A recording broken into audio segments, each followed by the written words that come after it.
북한은 올해 그 유례를 찾을 수 없는 가장 많은 숫자의 미사일 도발을 감행하면서 한반도 주변 안보를 위협했습니다.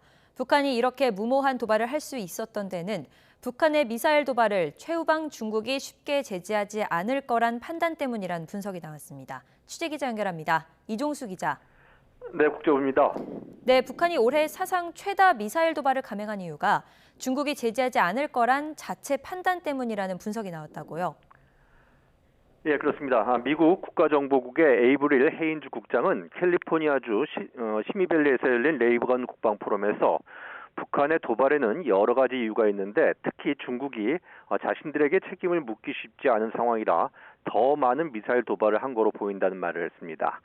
이어서 중국은 지금 코로나19 등 국내 문제로 복잡한 상황이라 북한 외에 신경 써야 할 것이 많다고 덧붙이기도 했습니다.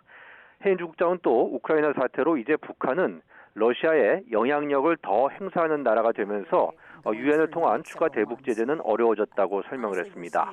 헤인즈 국장은 이와 함께 북한의 7차 핵실험 동향을 계속 주시하고 있다면서 추가 핵실험의 가능성은 여전히 남아있다고 강조하기도 했습니다. 네, 한국과 일본 등 아시아 동맹의 안보를 위한 핵전력을 현대화하는데 국회가 적극적으로 도와줘야 한다는 요구도 있었다고요.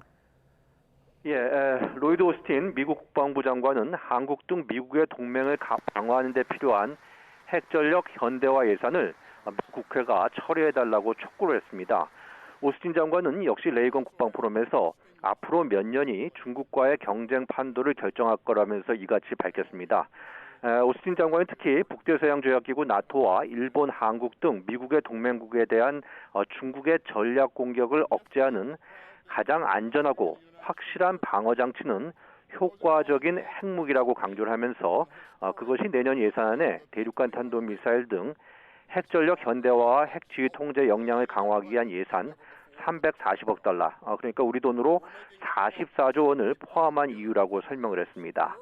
오스틴 장관은 이어서 인도 태평양에 주둔한 미군을 더 신속하게 동원하고 전개하기 위한 노력과 투자를 이어나가겠다면서 국제 질서를 새롭게 재편하겠다는 중국의 의도를 그렇게 하도록 내버려 두지 않을 것이며 중국의 도전에 맞설 수 있는 국방 예산을 편성할 것이라고 덧붙였습니다.